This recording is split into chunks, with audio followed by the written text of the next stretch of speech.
नमस्कार, digital marketing के एक नए एपिसोड में आपका बहुत बहुत स्वागत है। आज हम बात करने वाले हैं how to make most effective website in digital marketing. उसके बारे में सारी कुछ कंप्लीट इन्फॉर्मेशन जानेंगे। जैसा कि आप कंप्यूटर स्क्रीन पर देख पा रहे हो कि कुछ बहुत सारे पॉइंट्स हमने रखे हैं, उन सभी चीज़ों के बारे में बात करेंगे। तो वीडियो को लास्ट तक जरूर देखना, नहीं तो आपको कुछ समझ में नहीं आएगा, क्योंकि काफ़ी सारे पॉइंट्स हमने इस तरह से रखे हैं कि आपको वेबसाइट बनाने से पहले या फिर डोमेन नेम लेने से पहले काफ़ी सारी चीज़ों के बारे में आपको पता होना ज़रूरी है। वो बहुत ही इंपॉर्टेंट रहता है डिजिटल मार्केटिंग में।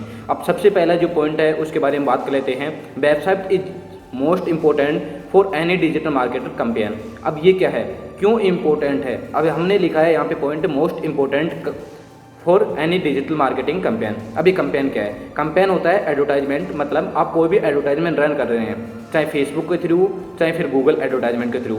आपने देखा होगा कि कई बहुत सारी वेबसाइट है जिसमें इस लिखा होता है स्पॉन्सर्ड, तो वो एक वेबसाइट रहती है, तो उसमें वो एक कुछ प्रमोट किए हुए हैं कुछ पैसे दे करके, चाहे वो फेसबुक के थ्रू हो चाहे गूगल एडवर्टाइजमेंट के थ्रू। और कुछ एडवर्टाइजमेंट की अलग ही रहती हैं, जैसा कि मैं आपको स्क्रीन के ऊपर दिखा दूंगा कि इस तरह से आपको कुछ वेबसाइट मिलती है, वो स्पॉन्सर्ड किए हुए जाते हैं, उसको कैंपेन बोलते हैं।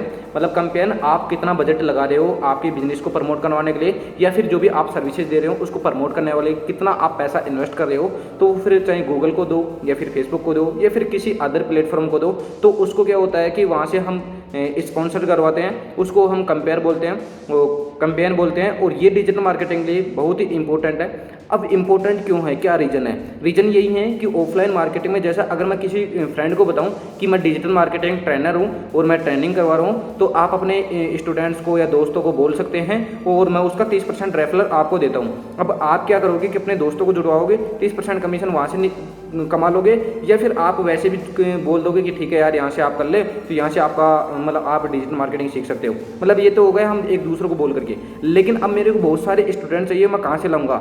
अब मैं लोगों को दिखाऊंगा मेरी सर्विसेज के बारे में, मेरी जो भी प्रोडक्ट है उनके बारे में, कि ये चीज़ें मैं मार्केट में दे रहा हूँ, अगर आपको लेना है तो आप ले सकते हैं। अब उनको क्या पता चलेगा कि मैं ये चीज़ें दे रहा हूँ? वो एडवर्टाइजमेंट देखेंगे और मेरी ऐड के ऊपर क्लिक करेंगे, या फिर वो देखेंगे कि ये बंदा डिजिटल मार्केटिंग सिखा रहा है, तो इससे हम सीख लेते हैं, काफ़ी अच्छी चीज़ें इसने हमें बताई हुई है, तो वो बंदे ऑटोमेटिकली हमें ज्वाइन कर लेंगे और हमारे कोर्स में एनरोल करके वो हमसे डिजिटल मार्केटिंग सीख सकते हैं। तो सीधा साधा बेसिक सा अगर हम एग्जाम्पल लें तो यही है कि हमें ज़्यादा स्टूडेंट की रिक्वायरमेंट, मतलब ज़्यादा चीज़ की सेल्स चाहिए, को प्रोडक्ट है तो सेल्स चाहिए, या फिर आपकी कोई सर्विसेज है तो क्लाइंट चाहिए, तो कुछ भी चीज़ की ज़्यादा रिक्वायरमेंट है एक साथ, तो हमें एडवर्टाइजमेंट देनी पड़ेगी, क्योंकि लोगों को दिखाना पड़ेगा। जैसे मैं बोलता रहता हूँ बार बार, जो दिखता है वही बिकता है, तो दिखाने के लिए बार बार आपको पैसा देना पड़ेगा और फिर ऑटोमेटिकली आपका बिकेगा, तो 100% ही है। नेक्स्ट पॉइंट आ जाता है IT can be useful for money purpose like. अब ये क्या होता है? इट कैन मतलब ये हो सकता है बहुत सारे पर्पज़ के लिए। रीज़न क्या है? अब वेबसाइट का क्या रीज़न है, क्या पर्पज़ होंगे उसमें? पर्पज़ ये है, आप कोई प्रोडक्ट बेच रहे हो, कोई सर्विसेज बेच रहे हो, तो उस तरह से आपको वेबसाइट बनानी होगी, उसका लैंडिंग पेज वगैरह, कुछ आर्टिकल, मोबाइल फ्रेंडली, ऐसे कुछ से उसको डिजाइनिंग करनी होगी कि लगे बंदे को हाँ यार यूजर फ्रेंडली है, काफ़ी अच्छी है, और काफ़ी अच्छी इंपॉर्टेंट टिप्स यहाँ पे मिल जाएंगी, तो उसके लिए वो काफ़ी इंपॉर्टेंट है। या फिर कोई सर्विसेज बेच रहे हो तो उसके लिए मतलब कोई भी पर्पज़ हो सकता है आपका, कुछ भी सर्विसेज हो सकती है। जैसे मैं बात कर लेता हूँ कलेक्शन डिटेल्स। अगर आपको कोई भी डिटेल्स लेनी है कि आपको डिजिटल मार्केटिंग सीखना है, तो आप हमें ये इस ईमेल पर रजिस्टर कर सकते हैं। कई बार आपने देखा होगा पिछले वीडियो में जाने थी कि shop now, buy now, click here, ऐसे कुछ चीज़ें रहते हैं। उसके अनुसार हम क्या करते हैं कि जैसे यहाँ पे डिटेल्स कलेक्ट करने के लिए सेंड में कोई कॉन्टैक्ट फॉर्म ऐसा कुछ ले लें, तो वहाँ पर बंदा जैसे क्लिक करेगा तो हमारे उसके बारे में हमें पता चल जाएगा कि ये बंदा डिजिटल मार्केटिंग सीखना चाहता है। जैसे अगर आप कोई भी एक वेबसाइट उस पर जाते हो तो आपको फॉर्म फिल करवाते हैं, आपका नाम, आपका, जैसे मैंने एक आपको डिजिटल मार्केटिंग सीखने से पहले मैं फॉर्म फिल करवाया, मतलब आपको डिटेल्स हैं वो कलेक्ट की मैंने कि आप ये सीखना चाहते हो। तो अब आप सीखो चाहे ना सीखो वो आपकी मर्जी है, लेकिन मैं आपको एक बार फ़ोन करूंगा,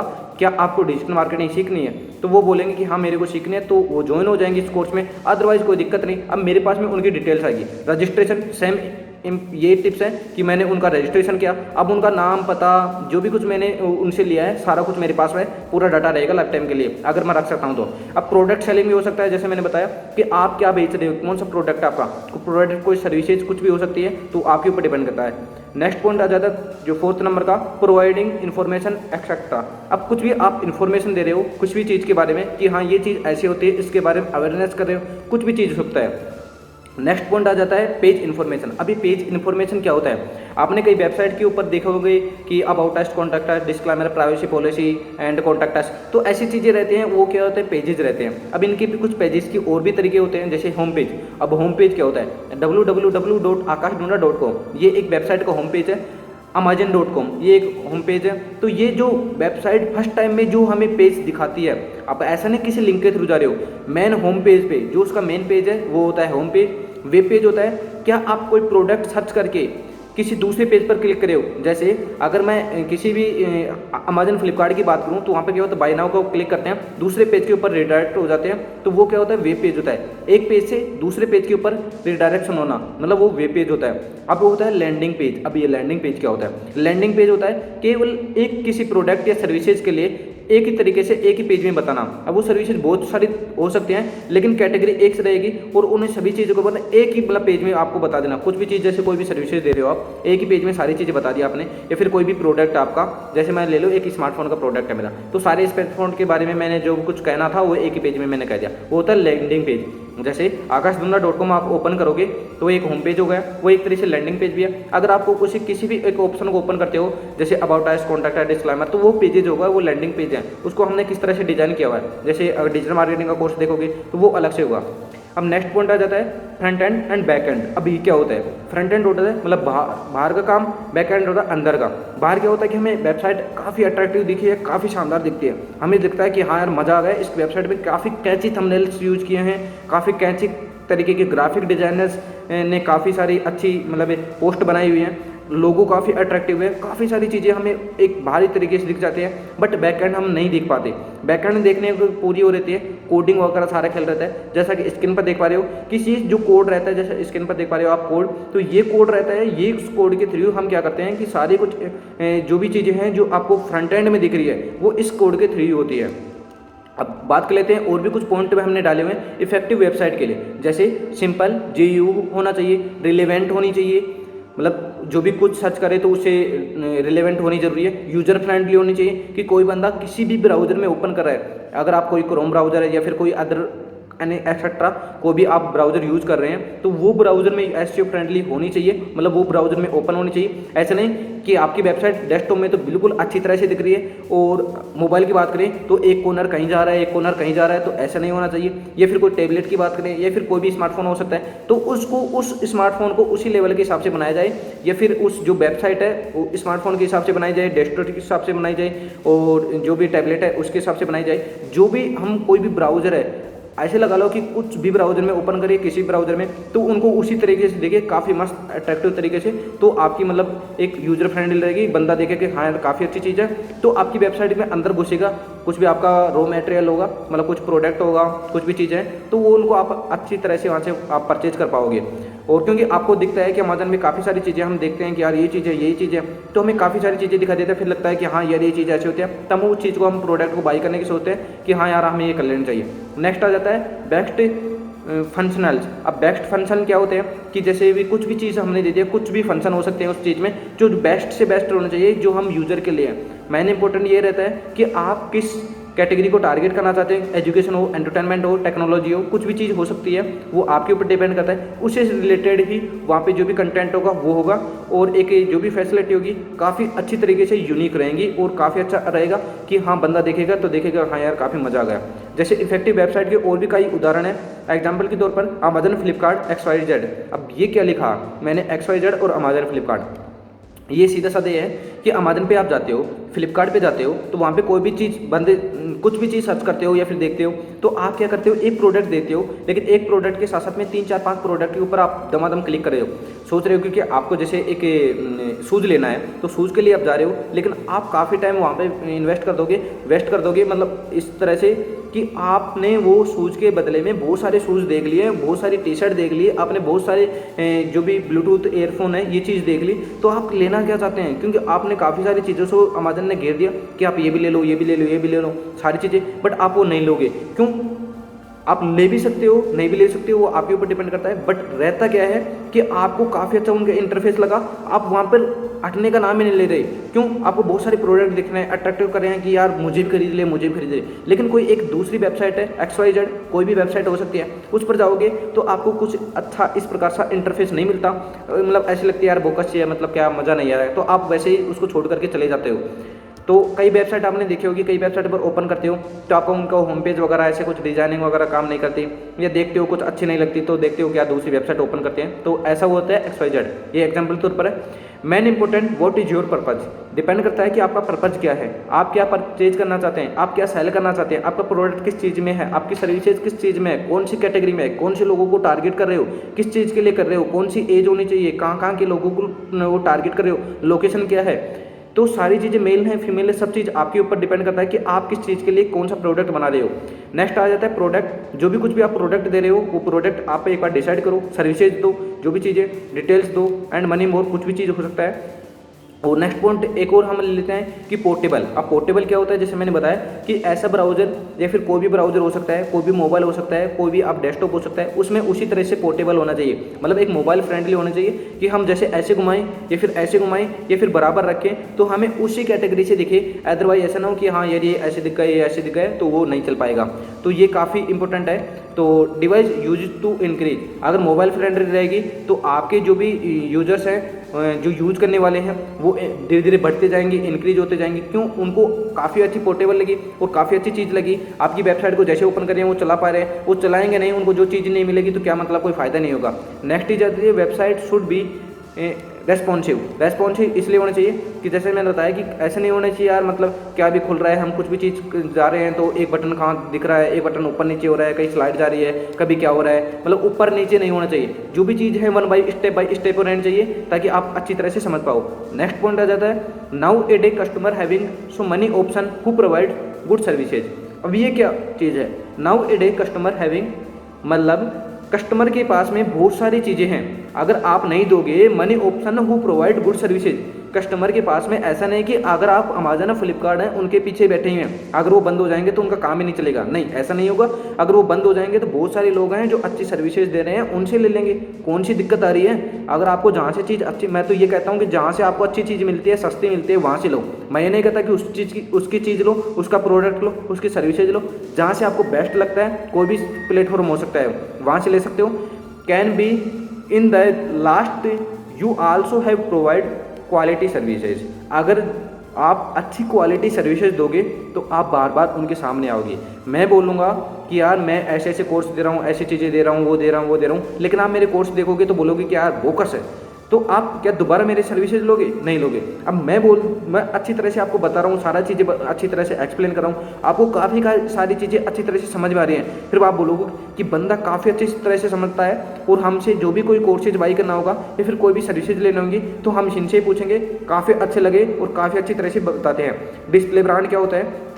अपनी जो भी ब्रांड है उनको ज़्यादातर बढ़ोतरी करने के लिए दिखाना होगा, मार्केट में लाना होगा, उनको दिखाना होगा कि ये ब्रांड है हमारा, उनको डिस्प्ले करना होगा एडवर्टाइजमेंट के थ्रू हो, चाहे सोशल मीडिया के थ्रू हो, पेड मार्केटिंग हो, चाहे कंटेंट मार्केटिंग हो, कोई भी मार्केटिंग कर सकते हैं आप। उनके थ्रू ब्रांड को अवेयरनेस करनी होगी, मतलब लोगों को बताना होगा उनकी ग्रोथिंग करने के लिए, ताकि लोगों को दिखेगा तो आपकी सर्विसेज इजीली तरीके से धीरे धीरे बिकती जाएंगी।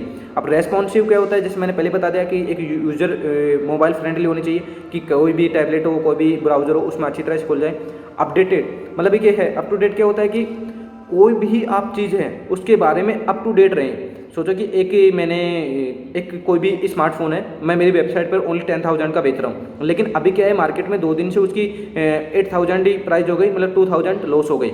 अब लोग मेरी वेबसाइट पर आएंगे तो देखेंगे यार ये तो बंदा बहुत महंगा बेच रहा है 10,000 रुपये का, लेकिन वो वेबसाइट तो हमें 8,000 रुपये का दे रही है, तो क्या वो बंदा दोबारा आएगा? वो उसके एक गलतफहमी रहेगी कि बंदा हमेशा ये जो वेबसाइट है ये हमेशा ज़्यादा रेट में बेचती है, इसमें काफ़ी सारा हमारा बेनिफिट नहीं हो पाता, मतलब लॉस ही हो जाता है, तो बहुत ही महंगा सामान बेचती है, पता नहीं कैसे क्या है सिस्टम, तो आप नहीं आ पाओगे। लेकिन आप सस्ता दोगे और काफ़ी अच्छा दोगे, मतलब तो आपके पास में लोग बार बार आएंगे।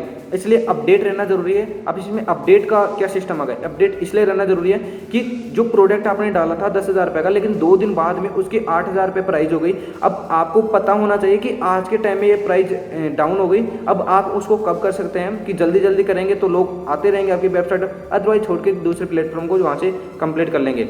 अब दूसरा है कंप्लीटेबल, मतलब आपको उस चीज़ के बारे में सारा कुछ कंप्लीट होना चाहिए। आपका जो भी शेड्यूल है वो बनाना होगा। एंश्योरिंग, आपको बताना होगा कि हमारी अबाउट अस है, ये डिस्क्लेमर है, ये प्राइवेसी पॉलिसी है। अगर हमारा कोई भी प्रोडक्ट ले रहा है, अगर उसको रिफंड किस तरह से करेंगे, हम रिफंड करेंगे या फिर नहीं करेंगे। अब सोचो कोई बंदा आया, उसने परचेज भी कर लिया, परचेज करने के बाद में वो बंदा वो बोलता है कि यार आपका प्रोडक्ट तो मैं दोबारा दे नहीं सकता, आप पैसे नहीं दोगी क्योंकि इसमें कोई प्राइवेसी पॉलिसी नहीं है। तो वो सोचेगा यार बंदे के पास में हम कोई भी प्रोडक्ट ले लें, कोई बेनिफिट नहीं मिला तो क्या पता हमें वापस पैसे मिलेंगे नहीं मिलेंगे, इससे बढ़िया है कि इसको मतलब नहीं लेते हैं। अगर उसमें सारी चीज़ें मेंशन की होंगी कि अगर आप प्रोडक्ट लोगे, कुछ आपको प्रॉब्लम आ जाती है, हम तो रिफंड कर देंगे पैसे, अदरवाइज आपके पास में प्रोडक्ट दूसरा पहुंचा दिया जाएगा, तो 100% लोग क्या है कि बाई करेंगे। ईजी नेगोशिएशन, जो भी नेगोशिएशन बार रहते हैं, जैसे आप अपने स्लाइड किया होगा तो होम पेज, कैटेगरी, बहुत सारी कैटेगरी वहाँ से रहते हैं, तो वो एक स्लाइड तरीके से अच्छी तरह से रहनी चाहिए ताकि क्लिक करे बंदा तो वहाँ तक पहुँच पाए जहाँ तक वो जाना चाहता है। मतलब एक यूजर को अच्छी तरह से समझना होगा कि उसको क्या चाहिए, वहाँ पर कहाँ पे क्लिक करा है, उसको बाद में क्या खुले, तो अच्छी तरह से उनके बारे में अच्छी तरह से समझोगे तो काफ़ी अच्छे प्रोडक्ट को सेल कर पाओगे। दूसरा है कम्पिटिटिव। अब ये क्या होता है, देखिए कम्पिटिटिव तो क्या होता है कि बहुत सारे मार्केट में एक दूसरे के, आप जो कैटेगरी रहेगी तो उसमें काफ़ी सारे कम्पिटिटिव आपको मिल जाएंगे। उसका एक ही रीज़न है कि एक ही प्रोडक्ट, एक ही सर्विसेज के पीछे कई लाखों लोग हैं। ऐसे नहीं कि आप ये एक यूनिक चीज़ बेच रहे हो, कोई लोगों की उसके पास में है नहीं। यूनिक रहेगी तो 100% आपकी बिकेगी, कोई कंपटीटर ही नहीं रहेगा। बट इसमें क्या रहती है कि उनका ध्यान रखना जरूरी कि वो बंदा कितने की बेच रहा है, कि अब जैसे आप भी शूज़ बेच रहे हो, ए बंदे आप हो, बी बंदा भी शूज़ बेच रहा है, बी वाला 300 रुपये का शूज़ बेच रहा है, आप बेच रहे हो 250 रुपये का। अब आपको देखना होगा कि उससे कम बेच रहे हो या फिर उसकी कितनी सेल हो रही है, आपकी कितनी सेल हो रही है, सारे कुछ इन्फॉर्मेशन उससे लेने हो कि अब तो वो 300 में बेच रहा है फिर भी उसकी ज़्यादा सेल हो रही है, आपके बारे में लोग सोच रहे हो कि यार लोकल होगा, तो उसके बारे में सारे कुछ इंपॉर्टेंट टिप्स हमें पता होनी चाहिए कि हाँ अपना जो भी कॉम्पिटिटर है जो क्या कर रहा है, क्या किस तरह से ये काम कर रहा है, एडवर्टाइजमेंट कहाँ कहाँ चला रहा है, तो इस तरह से काफ़ी सारी नॉलेज रहेगी तो काफ़ी अच्छा वहाँ पे ग्रोथ आप पा सकते हो। नेक्स्ट पॉइंट आ जाता है customer should be feel trust on you website and given their suggestion.